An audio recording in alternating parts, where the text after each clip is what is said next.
and recognize the plight of the country. And so he gave Bob the go ahead. He said, "Gosh, if anyone deserves help, this kid does."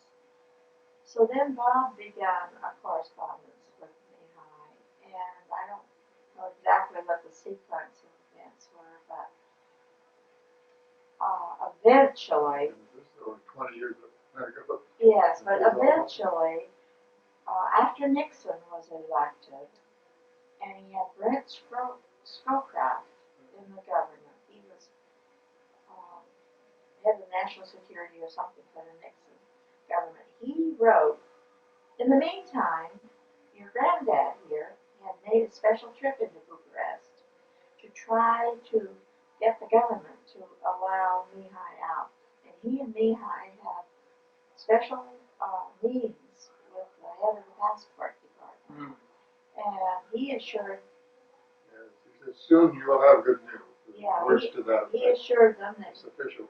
I remember we sat at a big table, big flat table, and there were bottles of all kinds in the center of the table, and just the three of us in conference, this official and Mihai and myself. And he spoke quite good English so that we could understand, and so that I could. And he was very interested in the thing, and the fact that the U.S. government, you see, these congressmen and senators were putting pressure on. Scared him. Well, it let them know that this young man really had some acquaintances in the U.S. that could be powerful help to them. And Mihai was also appealing to the American ambassador on his own, and it was off limits for him to go into the American embassy. He was never allowed to do that. Now, he did go with us when we were there. We went into the American embassy in Bucharest, and he went with us. But he said that there were cameras taking pictures of everyone that went in and out. And if Romanian citizens went in on their own, they were apprehended. And he said he would never have dared do that without us, because we went in with him. We took him in.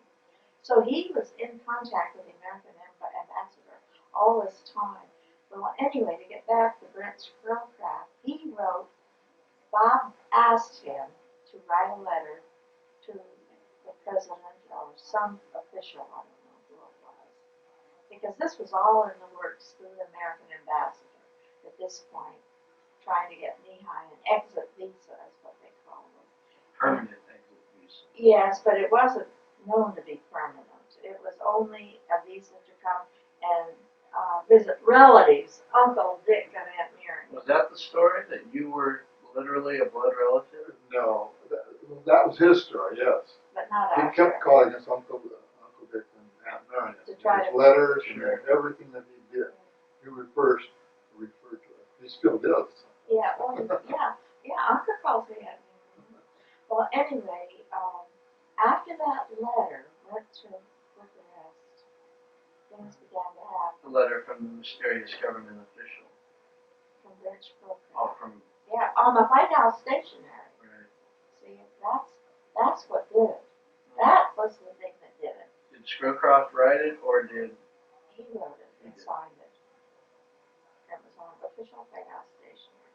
So, the American ambassador then made the contacts with Mihai and with the Romanian government. And they got things going. And 16 years ago, about the 7th of January,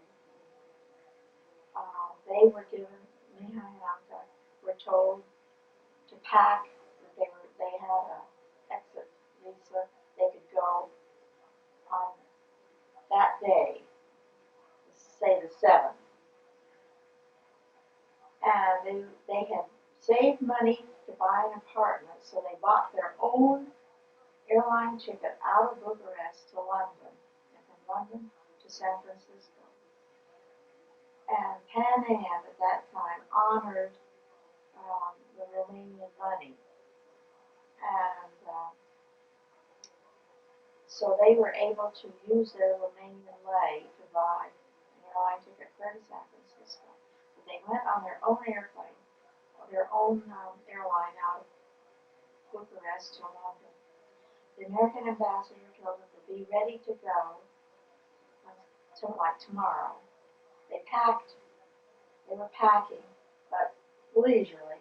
When they got word, you go now, because the government had said Mihai and Anka could leave, but they'd have to leave their daughter, their little girl, and that was not acceptable to the American ambassador. So he got that rescinded, and he told them to pack and get out in so many hours. They were fortunate they were able to get their ticket changed. They got their transportation out, and they were scared to death the whole way to The London. plane started to come down a little bit to lower the altitude before they got out of Romania. After they started out, they thought surely it was going Yeah, they thought it was going to land. And there was someone on the plane that sat behind them that Mihai was just certain was a Secret Service man. Security. Yes, and that he was ready to pounce on him. And but they got to London, and they had not a cent of money. They had some lays, but it was not negotiable. They couldn't spend any. They couldn't buy anything. Couldn't exchange. And on their own airline, they had to pay in hard currency if they wanted a drink. If they wanted a lemonade or a soda, they had to pay in hard currency. Hard currency was forbidden in their country. Hard was Western. Western money. Even on the Romanian airline, you couldn't. No. They didn't want their own money. No.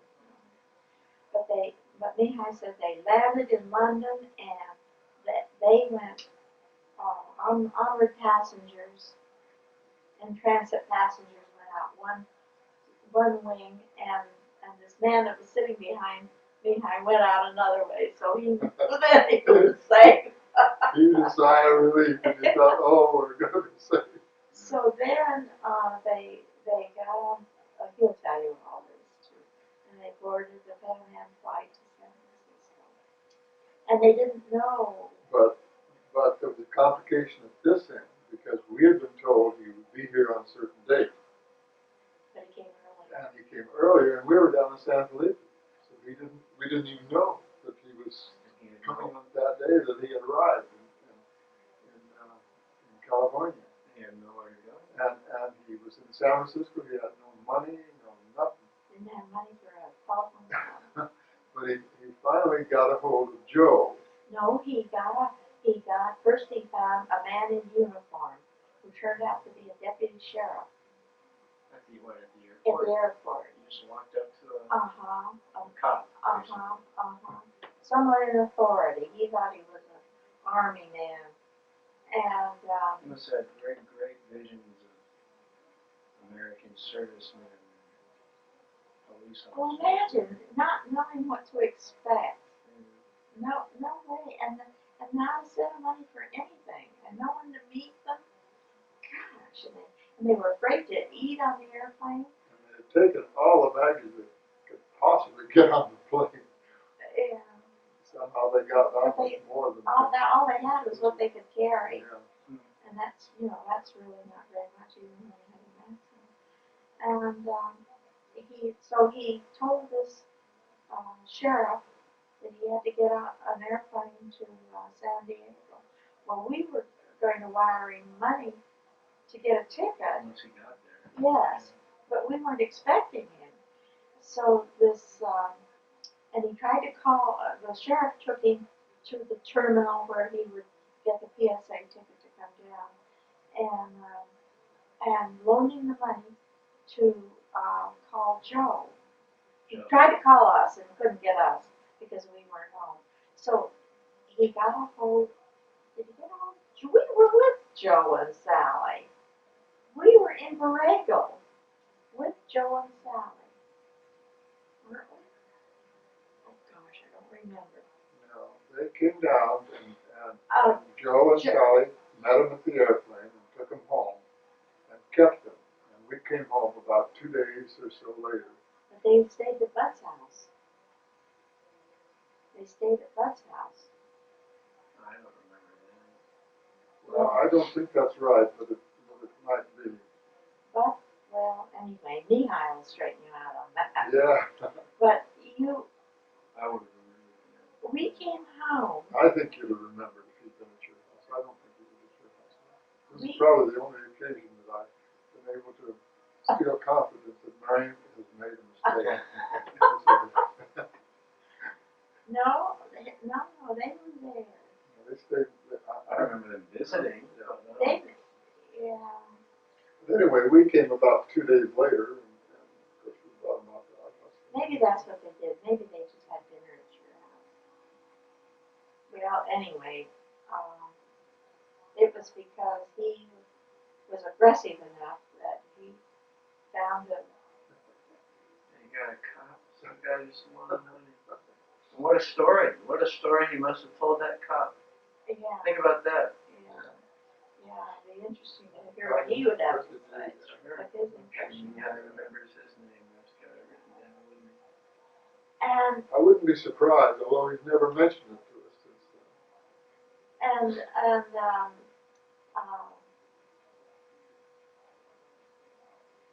Another thing, they came and stayed with us,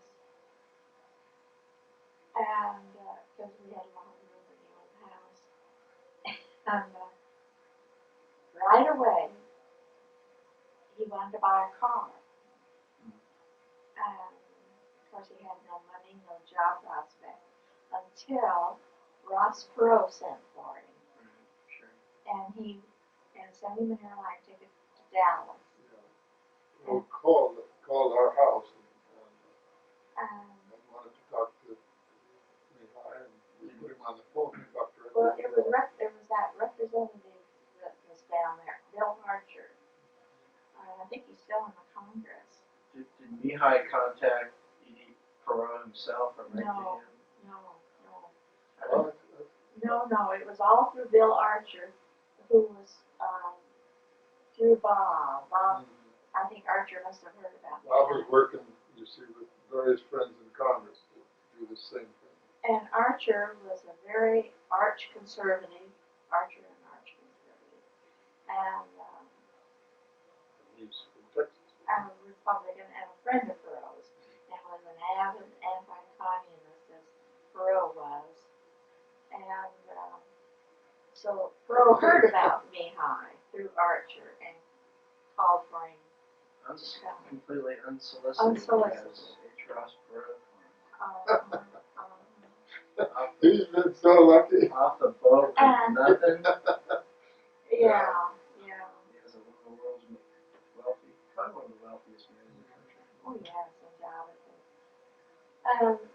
And I think one of the smartest too.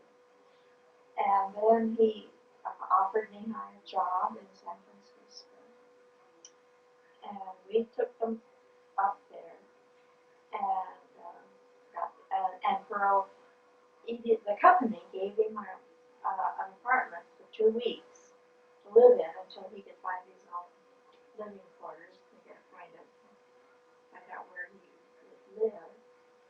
And beautiful apartment in the middle of the city. And what else happened at that area? Oh, but I want to tell you too, Mihai hasn't cost us 1 cent. We co-signed notes for him. We helped him to buy a car, Mustang. And I bet he did. we co-signed a note for him to have some money. I don't even remember how much. And he paid everything.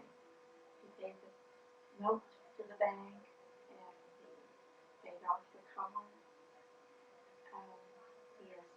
And then later we loaned him some money to put a down payment on a house. He's paid back every cent of that. And he has a most tremendous work ethic. Work is no problem. He works, he has a job, and he works until it's completed. Is he a religious He does. Catholic or what religion? Well, it's sort of a Russian Orthodox. They found the Greek Orthodox Church to be closest in San Francisco, to be closest to their, and they immediately found a Romanian community, and they made friends there, and they made friends in their church and in their business, and they both. Then later, she became very unhappy, Anka, and she's gotten to be overlooked because she's very brilliant, she's bright, and she was well educated, and she worked in a bank in Bucharest, and as far as I can determine, I think she has a master's in banking, and it's funny because now he's in banking, but so Mihai tried to teach her computers, but it didn't work. I mean, he became impatient and they became nervous with each other, and so that's right. And she borrowed from me. She called me and told me she was going to go to computer school. It would be a 6 months course, whatever. And she borrowed, I forget how much, $1,000 or something like that, over 3 months period. Every 3 months I'd send her a certain amount of money. And she got a job with an electronic data system.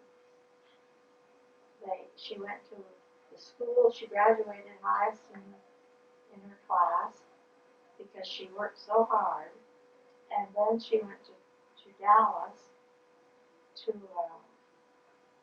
even higher school in computers, and she was offered a job by EBS. And he was still working for EBS in San Francisco.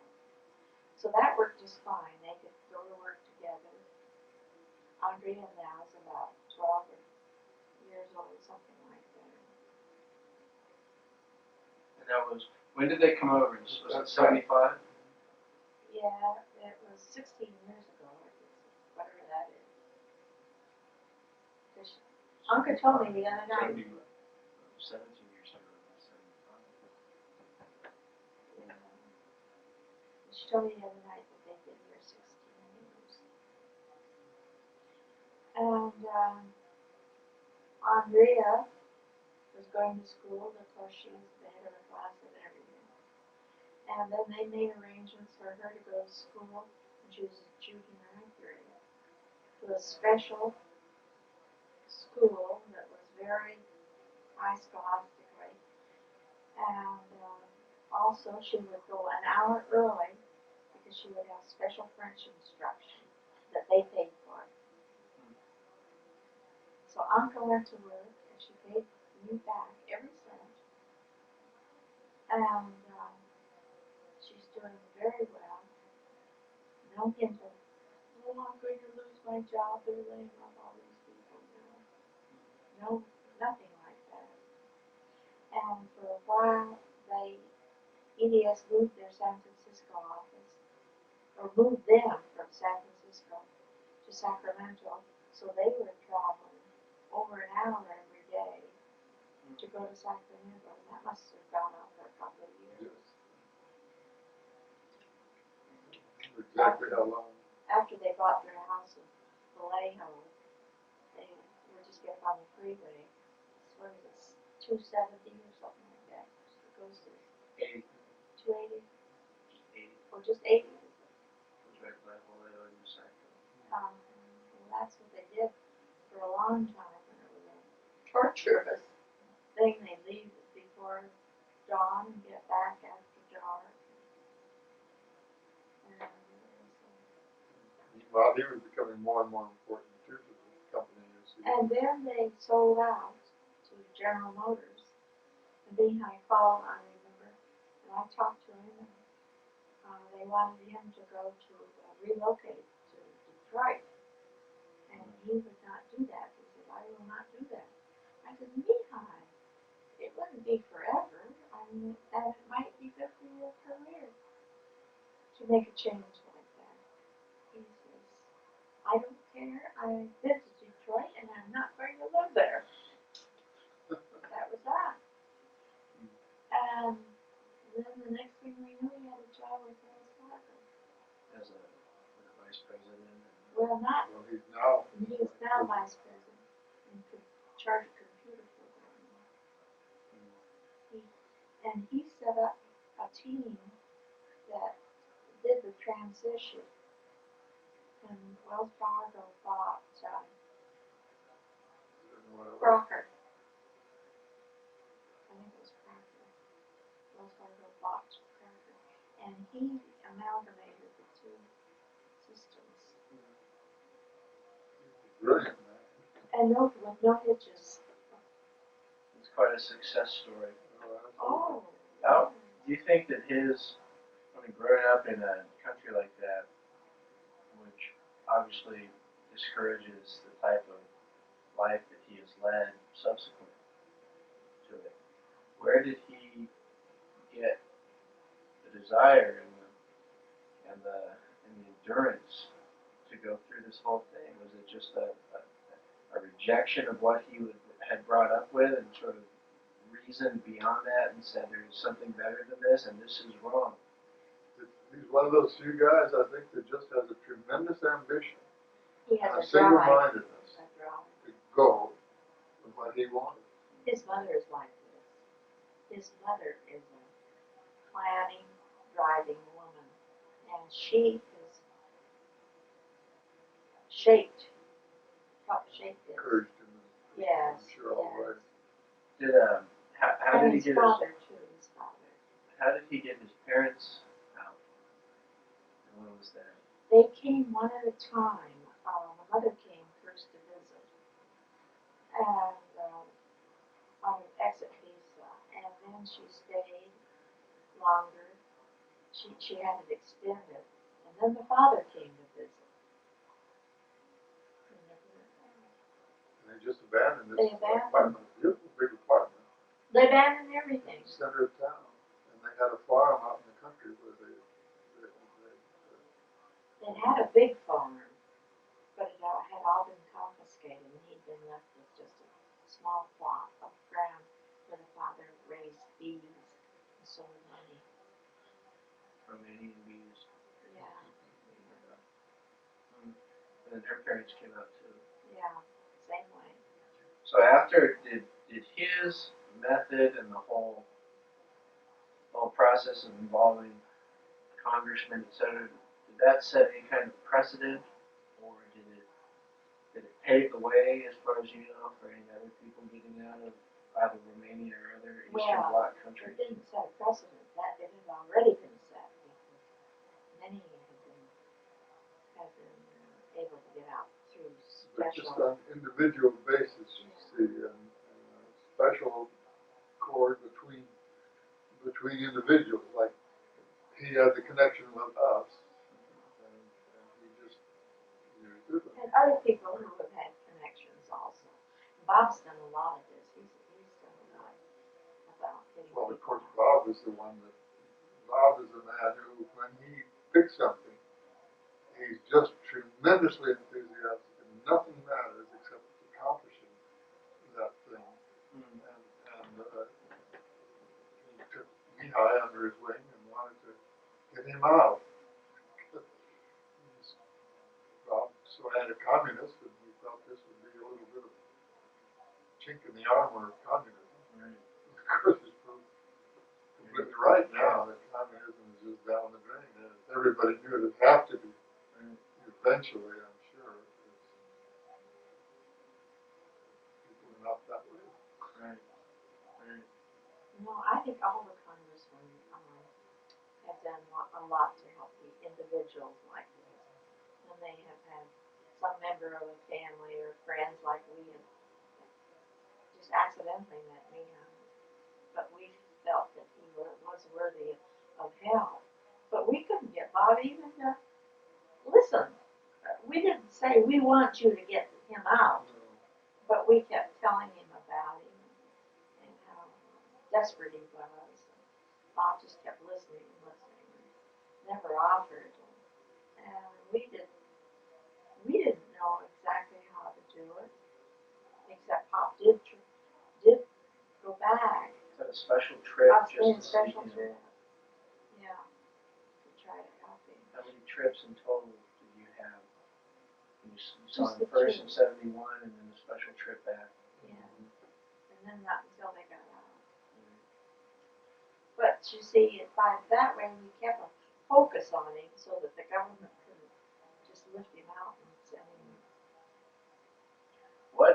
What if everything, what if all the above ground negotiations had failed? Have you ever considered putting your personal safety in jeopardy by helping him to get out by underground? Well, of course, it never got to that point. You see, we were successful, so there was no there was no conjecture on our part. Now, as you're saying, if we can't get him out this way through Bob's actions, then we'll do this way. We'll send something in and do something. But most of his schemes that he presented They were pretty were, good. yeah, they weren't plausible. Oh, sure, they were You're desperate. desperate, absolute desperation, yes. But it demonstrated how sincere he was. He was going to get out, one way or another. And it happened. If he had said, you know, come over and buy a car and we'll put me in the trunk, would you have done it? Well, I don't think so, because we were pretty much wary of the communists. That was pretty serious if you were caught. What would they do? They would shoot the Well, brother of a U.S. congressman? Well, they might not have shot us, but they might have him. who And knows what they would have done? they would have incarcerated us. Could have taken a lot of work to get us out, I'm sure. I was very lucky that that whole story is a story of luck and perseverance. I think perseverance is the outstanding characteristic of it, because he kept after us for years, and we just knew that nothing could be done. You see, We felt that. we recognized the almost impossible thing that he was asking, and we were very sympathetic, and we kept encouraging him, and did not ridicule any of his ideas, although some of them were pretty desperate, you see. But we kept on being his friend and writing to him. Eventually, he was successful. That's a test for any problem, isn't it? Sure. If the answer comes out, even if it took him, would it have been 5 or 6 years, I guess, from the time we first met him until he got off. And it was the load was entirely on his back. He was the one that tried. We made some attempts with Bob and so on, but we didn't think it could be done. He proved that it could.